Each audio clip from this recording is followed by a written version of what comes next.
Well, that was awesome. Wow. That's tough count. That's tough to follow. My name is Justin, and I'm an elder here at Hoboken Grace. And as you can imagine, as an elder, I get a lot of questions throughout the week. You can imagine that. So, the second most frequent question that I get asked is, do I work for Hoboken Grace? That's the second most frequent question I ask. And as soon as I say that, you're in your mind thinking, well, what's the first, right? It's where's the restroom? It's through those doors and just to the left across the hallway. But the second most frequent question is, do I work for Hoboken Grace? Because you see a lot of me. You see me up here. Last week I was playing the bass. The week before that I was bringing up the table and chairs. Today I get to serve you here from stage. So people ask me that question a lot. And the answer is really no. In any different ways that you ask that question, the answer is no. As much as it would be nice to have a second income stream, I work technology for a financial services firm, and I don't actually get paid by Hoboken Grace. But I'm here a lot because I believe in this mission, the mission that Anthony told you about, this mission to help people find their way back to God. And we are trying to figure out what can we do to help you along in that mission, along in your process of finding our way back to God. And so last week we talked about something that was really awesome. It was called Engage. We talked about what did it mean to be part of an impact team. And I want to say you guys did a fantastic job with your connection cards. Over 140 of you said that, yes, you wanted to engage. We just think that's awesome. Just celebrating. 140 of you said you were ready to be involved in something. And so you probably got an email this week saying, hey, this is how we're going to connect. And I really want to encourage you to open that email, go to the You Book Me site, and pick a time to meet with the Engage team so we can talk through what is it going to mean to have an impact. What does it mean to take on the role of a servant, no matter what your responsibilities might be. I also want to let you know that this week we're also doing another class, so you're going to want to make sure that you pull out that connection card and put your name on it, like Anthony suggested. We're not going to collect them this time. This time it'll be your responsibility to get that connection card into the connection box in the back, but you're definitely going to want to do that, because if you don't, you're going to have to take the class again. I know, because I had to take the class core 3 times. Because the first 2 times, there was no record that I had taken the class. And so I had to take it 3 times. Admittedly, the first time I took it, it was just me and Chris and my wife Nancy in my living room. So I can understand why there wasn't anybody taking attendance that day. But you're going to want to fill out that connection card. Today we're going to be talking about dinner groups. And we talk a lot about dinner groups at Hoboken Grace. But today we're going to drill down deeper. We're going to take a look at what are dinner groups and why are they so important to us. So what is a dinner group is actually really, really quite simple. A dinner group is a group of 8 to 12 people getting together to connect, to grow, and to multiply. That's what a dinner group is at its heart. It's dinner. We found that if we ask people, hey, do you want to join a small group and have a conversation about what's going on in your life and what's going on in the conversation, people are saying, we'd love to go, but we just don't have the time. But everybody makes time to eat, and so we thought, okay, we'll just do dinner as well as part of this conversation. And it's people. It's people like you. It's people like me. You're not going to go there and find a bunch of theologians. You're not going to find a bunch of scholars. You're going to find people like you and me, just engaging, just connecting over the conversation, just connecting on what's going on in our lives. And you're going to find that it's something where you're going to walk in and people have been together forever. We reset our groups. The last time we reset our groups was in December. This next time we're going to reset our groups in September of 2017. We reset our groups periodically. That means that you're not walking into a group where everybody's been together for a really long time. And the other thing that means is that you're not making a lifetime commitment. If you go to a dinner group and you find you're not connecting with the people, it's okay to go and check out a different group. And you know that we're going to be resetting the group later in September of 2017. So you know you're not making a lifetime commitment. So that's what a dinner group is. It's people getting together, connecting, growing, and multiplying. But that's not all that our dinner groups do. Our dinner groups are always working to see how are we going to do life together.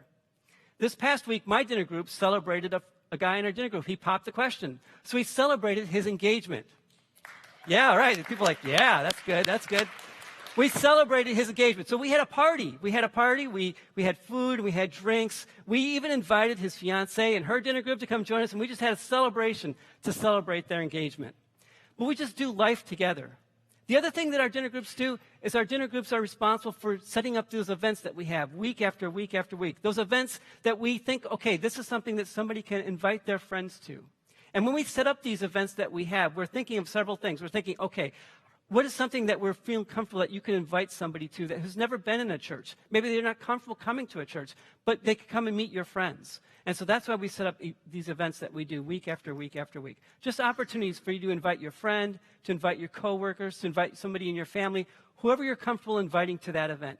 And those events are designed to help do one thing and one thing well, to connect the unconnected. So that's what dinner groups are. But why do we do these things is a really deep and important question. Why do we connect the unconnected? That's one of the things that our dinner groups do, is connect the unconnected. And why do we do that? It's because we believe strongly in connection. Hoboken Grace has 12 core values. They don't have 12, they have 6. They have 6 core values. Hoboken Grace core values, it's grace, incarnation, multiplication, reflection, sent, and connection. And our core value connection is described this way.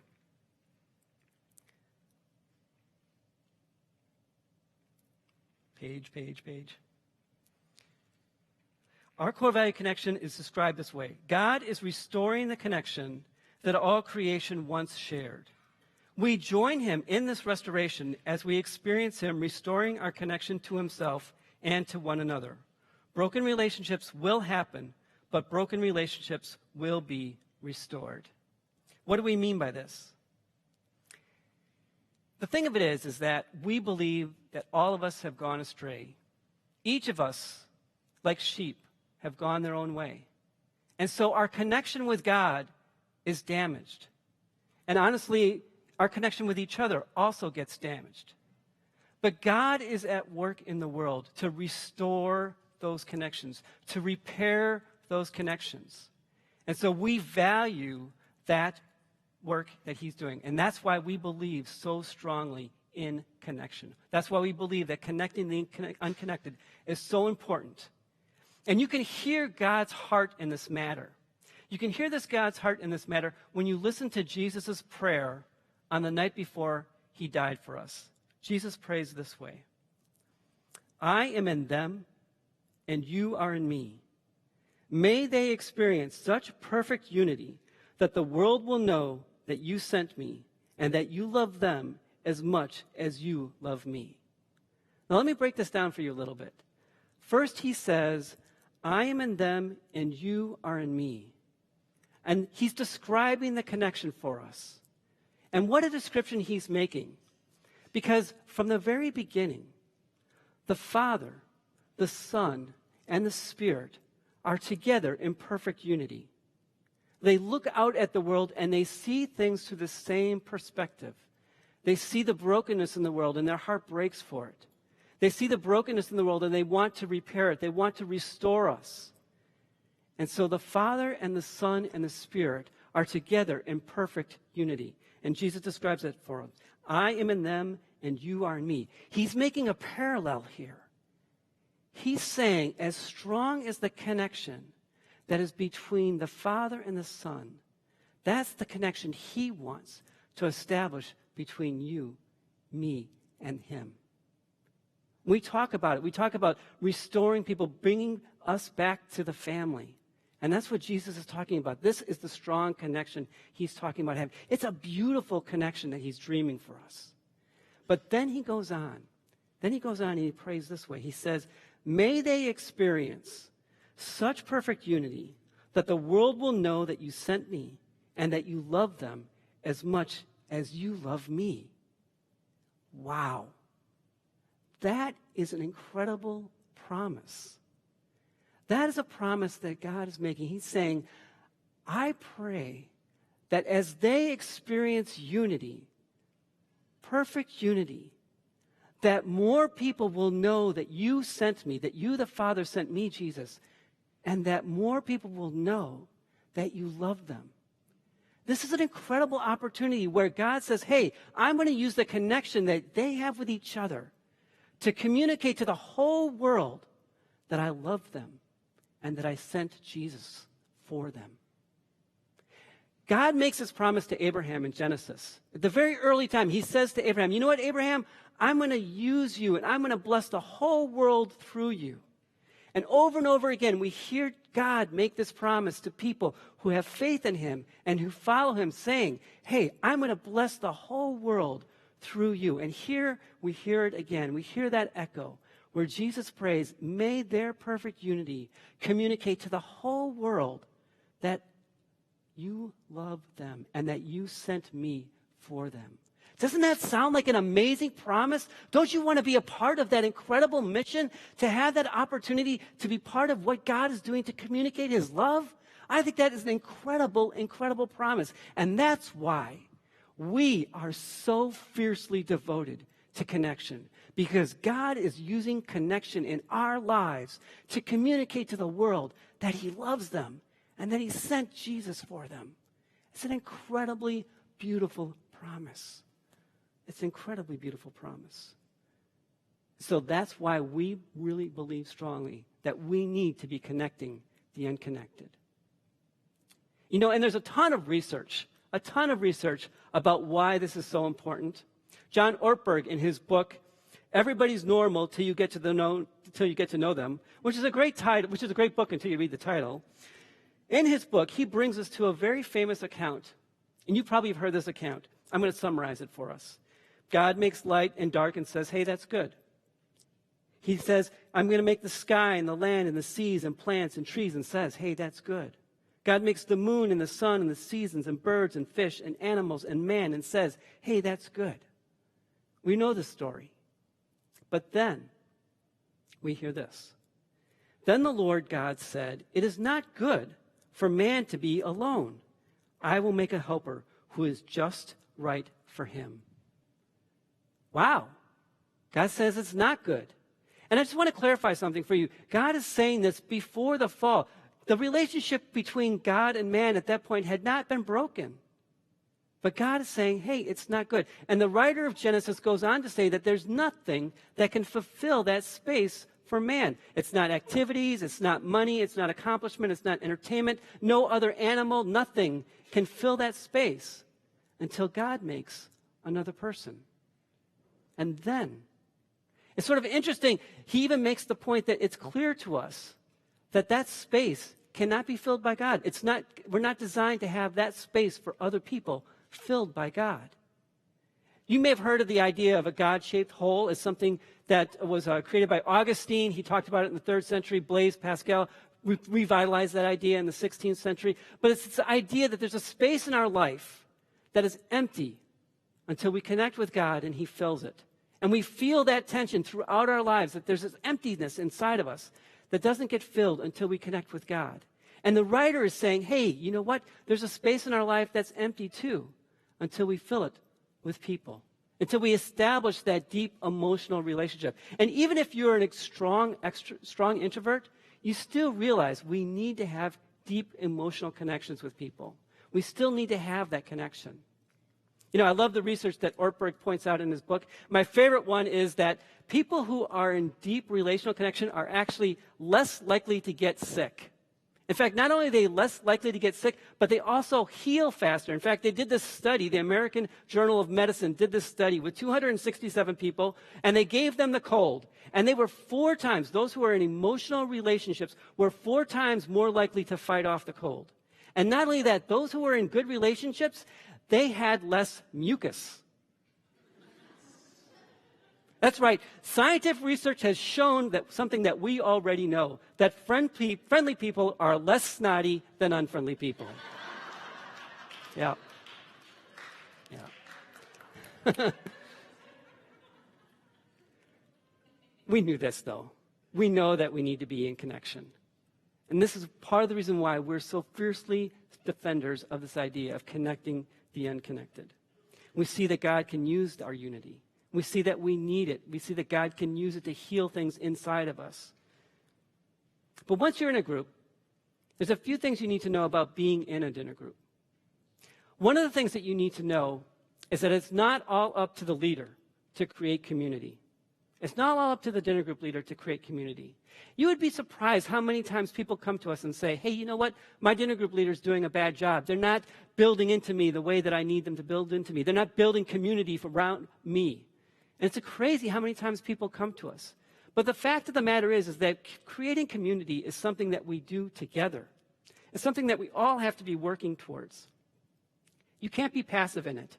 You can't be waiting for somebody to be handing you community, handing you emotional relationships like somebody might hand you a business card. You have to be actively involved, engaged in creating the space, creating the invitation for people to be in community. The other thing that happens is that people begin to believe that dinner groups has to be all of their community. Like all of their emotional needs need to be met inside of dinner groups. And that's just not the case either. It's just not going to be that way. In fact, C.S. Lewis, in his book called The Four Loves, which is a fantastic book about relationships. I can't believe I've already loaned out both of my copies and I haven't replaced it yet. In his book, The Four Loves, C.S. Lewis talks about friendship. He gives us some insight into it. He says, the very condition of having friends is that we should want something else besides friends. Where the truthful answer to the question, do you see the same truth, would be, I see nothing and I don't care about the truth, I only want a friend. In that place, no friendship can arise, although affection, of course, may. So what Lewis is saying is, hey, if somebody comes up to you and says, hey, look at the world, do you see it this way? And your response is, my response is, no, I'm not looking at the world, I'm only looking for a friend. In that situation, no friendship can arise. Lewis goes on to say this. He said, there would be nothing for the friendship to be about. And friendship must be about something. Even if it were only an enthusiasm for dominoes or white mice. Those who have nothing can share nothing. Those who are going nowhere can have no fellow travelers. Lewis is showing us that if we want to have deep emotional relationships, it can't be about us. It has to be about the world. It has to be that we're looking out at the world and we're seeing things together. So if we're not creating community for the sake of creating community, why are we in community? Well, it's to foster three types of relationships that are the foundation of biblical relationships once we've established our connection with Jesus Christ. We need to establish relationships where we have a mentor, where we have companions, and where we have people that we're building into where we have mentees. And the Bible has three very strong examples of those types of relationships. First is the mentor. And many of us have heard about this guy named Paul. Paul was a person who was persecuting Christians, and then he became one. And he went on to write so much of the New Testament because he traveled around the countries, creating churches, starting groups of people who were following Jesus Christ. And he was a mentor to so many. He was a mentor to Titus, and he was a mentor to Timothy, and he was a mentor to the people in Ephesus and the people in Corinth. And he's writing letters to them talking about what does it mean to follow Christ? What does it mean to be in relationship together, following Jesus? What does it mean? What is God doing in our lives? And so Paul is this incredible mentor to them. And you need to have somebody like Paul in your life, somebody who's mentoring you, who's advising you. I have some great mentors in my life, one of whom is this guy named Ken. And Ken's a guy I can call. I talk to him maybe about once a year. And I can call him and talk to him about what does it mean to be on mission and how do I balance mission and life together. I remember one particular conversation, Ken talking to me, and he says, Justin, you've got to remember, you can't sacrifice your marriage for the mission. Remember that you're going to someday present your wife, Nancy, to God, holy and blameless. And you need to be able to tell God, how did you take care of her? And so Ken reminded me how important it is not to sacrifice my marriage for the mission. But Ken's not my only mentor. If I want to talk to somebody about speaking team issues and how to communicate well and how to tell stories well, I talk to Anthony. He's a great mentor to me in communication. I have other mentors too, like my wife Nancy. She writes all my best jokes. She didn't write that one. But you need mentors in your life. But not only do you need mentors, you need companions. You need people who are going on this journey with you. For me right now, my best companions are Kelvin and CJ, my co-elders. And we get together and we talk about the things that we're looking at the world together. We wrestle with the things that we're struggling with together. We pray for each other. We discuss things. These guys have got great character. They're people that I know I can trust that they're going to ask me the hard questions and give me the responses that I really need. They have great character. These are the companions I have. And it might be easy for us to find companions, but we got to remember to find companions that have great character, ones that will help point us the right way. And then you need somebody that you're going to be building into.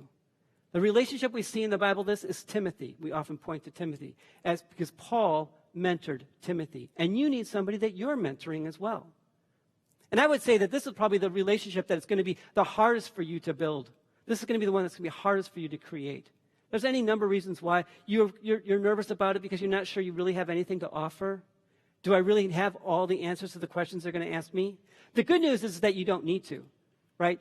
Jesus doesn't call us to be scholars. He doesn't call us to be theologians. He calls us to be witnesses, to just describe what God has been doing in our own lives. We resist this because we don't want to ask the question, hey, do you want to get together and have coffee? We could talk about what's going on in your life. We resist that because we have struggled to make that invitation. What if they reject us? What if they don't want what I have to offer? But as I said earlier, it can't be a passive thing. We can't be sitting by waiting for somebody to hand us a business card and say, okay, here's your mentor. Here's your companion. Here's the person you're going to be building into. Here's your mentee. We can't be passive. We have to be active in this. We have to be engaged in this. We have to be making those invitations. So today, when you sat down on a big piece of paper, and this is the circle sheet.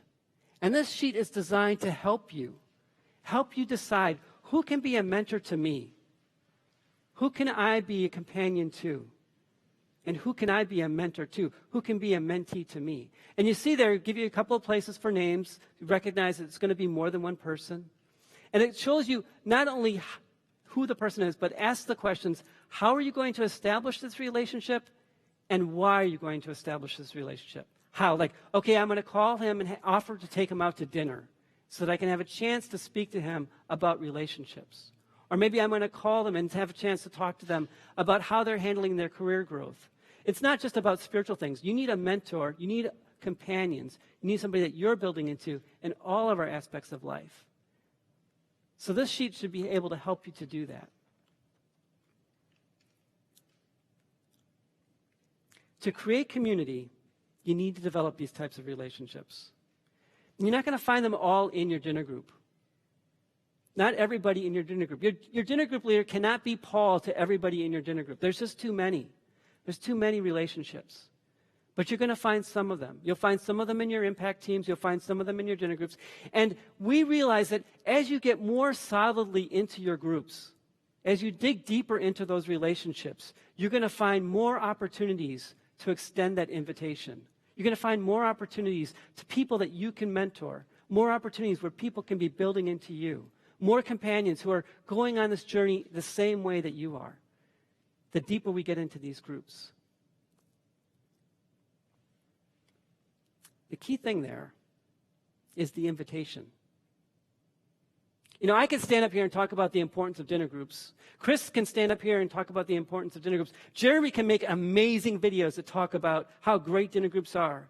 But nothing is as powerful as your invitation. When you nudge the person next to you and say, hey, I'm going to go do this. Why don't you come join me? Hey, are you going to the party on Monday? Let's go there together. Hey, my dinner group is going to the House of Barbecue to play bingo. You want to join us? Nothing is as strong as your invitation for them to come and join you. We can't be passive in this. We have to be actively engaging in them. So these are the things that we can do to be building community. But I also want to talk for a little bit about the things that we need to stop in order to fight things that attempt to destroy community. We have to fight against the number one killer of community, and that's gossip. We have to take a stand against gossip.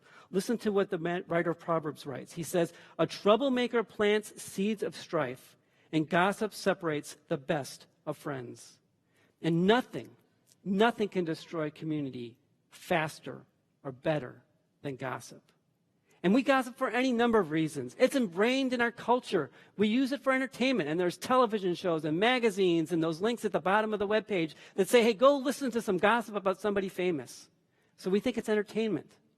We do gossip because we feel insecure. And maybe if we get to hear that secret, we get to claim to ourselves, hey, I'm in the in crowd. I'm in the in group because they told me that secret. Sometimes we use gossip for our own strength, for our own benefit. Hey, if I know this, then I can manipulate the situation for my benefit. And sometimes we gossip because we know we need to have a tough conversation with somebody, but we're afraid to take that step. And this is one thing that we really need to work against. If you need to have a conversation with somebody because of something that's happened between you, you've got to work not to gossip, but you've got to go to that person. So often with times where it's like, I'm struggling in this relationship, I'm just going to go get some wise counsel. I'm just going to go get some advice. And then all of a sudden it turns into this time where we're asking the person to judge between us and this other person who's not even there. We have to fight against gossip. It will destroy our community. We have to recognize it. My buddy CJ puts it this way. He says, this is a great way to gauge if it's gossip. Would you be as comfortable having this conversation if the person you were talking to was in the room? What if they were hearing what you had to say, but they weren't actively a part of it? Would you be comfortable having the conversation then? You just got to stop it. It's not to say that we can't get wise counsel. We can say, hey, I need to have a tough conversation with somebody. Can you give me some advice? Hey, I need to have a tough conversation with somebody. Can you pray for me? Can you pray for me that I'll have the courage to have this conversation? We can have those conversations, but we've got to stop gossip. One way you can stop gossip is just to say, ouch, that's going to leave a mark. Just to communicate to the person, hey, I can't have this conversation with you. I can't be talking to you about this person. And then we have to guide them to the right next step. You've got to tell them, hey, you know what? If you really have a problem with them, you need to have that conversation with them. I'll pray for you, but you got to go talk to them. Jesus gives us the systems that he wants us to use in order to resolve conflict between us. There is going to be conflict. We are broken people, but we have a way in which we can restore those things. Remember, God is all about this restoration. He's all about restoring relationships with him, restoring relationships between you and me. So you've got to have that conversation. Listen to how Jesus tells us how to do this in Matthew 18. If another believer sins against you, go privately and point out the offense. If the other person listens and confesses it, you have won the person back. But if you are unsuccessful, take one or two others with you and go back again, so that everything you say may be confirmed by 2 or 3 witnesses. If the person still refuses to listen, take your case to the church. Then, if he or she won't accept the church's decision, treat that person as a pagan or a corrupt tax collector. So Jesus is telling us the steps. Go to the person. If they won't listen to you, if they disagree, if they won't change, then bring 2 or 3 people in. Then if they don't listen to 2 or 3 wise voices, then you can bring it to the church. But so often, we want to skip that first step and we go right to somebody else and say, hey, let me tell you what they did. We want them to confirm. And we can't skip that step. We can't let gossip destroy the community that God wants to build in us. This is designed to help us broken people live in relationship. And remember, the goal is to restore the connection. Listen to how Paul puts it in Galatians. He says, dear brothers and sisters, if another believer has overcome by some sin, you who are godly should gently and humbly help that person back to the right path. And be careful not to fall into the same temptation yourself. So these are the things that we can do to foster connection. These are the things that we can do to foster our relationships and the things that we can do to fight against the things that try to destroy it. But that's not all that dinner groups do, because dinner groups also help people take their next step. James puts it this way, but don't just listen to God's word, you must do what it says. Otherwise, you are only fooling yourself. Our groups are designed to help people take their next steps. So often we begin to believe falsely that growth is equal to knowledge, that knowing is growing. But instead we see over and over and over again, the scriptures are telling us growth is becoming. And our dinner groups are designed to help people take their next step because growth is becoming. Gaining more information is not mobilizing. Gaining more information without application is paralyzing. Sometimes people come to us and say, I don't want to be in a dinner group. I just want a Bible study. Because they believe this lie that growth is knowing, not doing. And honestly, if we're applying everything that we're learning on Sundays, then maybe we're ready for Bible study. But if we're not applying what we're learning, we're not ready. That's not what dinner groups are for. Dinner groups are to help you take your next step. I like how Paul puts it here. In Colossians, he says, put on your new nature and be renewed as you learn to know your Creator and become like Him. This is the example he gives us, to become like our Father, to become like Jesus. That is the goal. The goal isn't knowing. The goal is becoming. And then the third thing that our dinner groups do is to multiply. Because creating community requires multiplication. It requires that groups multiply. It requires that some group of their friends that you've been meeting with for the past year start meeting in a new location at a new time with a new leader. It means that you're going to have to say to them, hey, I won't see you next week. And it's hard. It's hard. I mean, I really get it. I love those guys. And we have spent so much time growing together and talking, laughing, mourning, praying for each other. I get it. It's a hard thing to do. But we need to be taking that step. I was in a dinner group with my friend Calvin and his wife Nancy, with my Nancy. And we were in this group. It was a great dinner group. We were growing really close. There were like 20 of us in the group. And there's no room for anybody else. Can you imagine 20 people in a Hoboken apartment? There's no room for anybody else. And so we could have stayed there and clung to each other and just stayed the same 20 of us. But we realized that if we wanted to connect the unconnected, we needed to grow. And so Calvin and Nancy made the hard choice, and they went to a new group started by somebody else. And 10 of them went. And so we had 2 groups of 10, and those groups grew. And then Nancy and Calvin started another group, and I was counseling somebody else on how to start their group. And we grew again because we made those spaces. In fact, if you're in a dinner group now, it's because somebody else made the choice to say, you know what?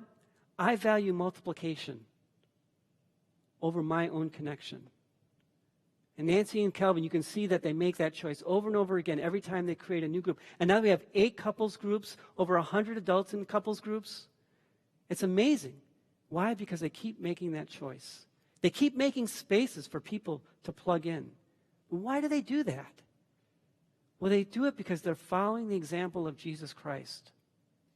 You see, remember when I was describing earlier about how God was in perfect unity? The Father and the Son were together in perfect unity, perfectly connected, perfectly loving. And then Jesus Christ came to earth, and he was arrested and tried and beaten and flogged and hung on a cross. And then this happened. At noon, darkness fell across the whole land until 3 o'clock. At about 3 o'clock, Jesus cried out in a loud voice, Eli, Eli, lema sabachthani, which means, my God, why have you abandoned me? They had never been separated to this point. But Jesus Christ valued multiplication over connection. And at that moment, when he became sin on our behalf, when he took on the penalty for us, he was separated from the Father so that he could bring us into the community. If we are going to be valuing dinner groups, we value connecting the unconnected and helping people taking the next steps, we also need to value multiplication. We need to recognize how important that is. Because when we do, when we connect the unconnected and we develop these relationships, when we are taking our next steps, when we're reproducing leaders and groups, we're communicating to the whole world that the Father sent the Son. We're communicating to the whole world that the Father loves them. We can create community together. Will you pray with me?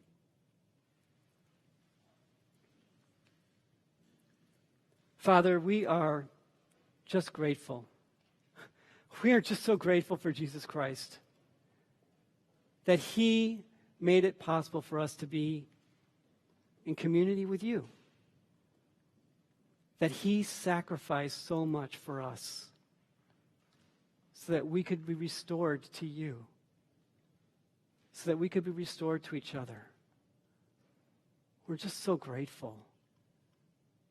And you allow us to be on this mission with you. You allow us to be a part of what you're doing in people's lives, communicating this beautiful message that you love them, that you care about them, and you let us be part of it. We are so grateful.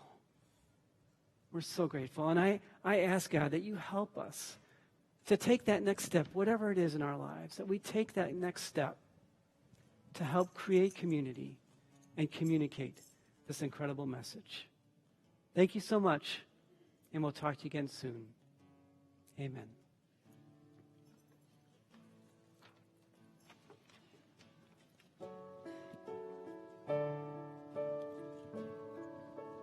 Would you stand with us and sing?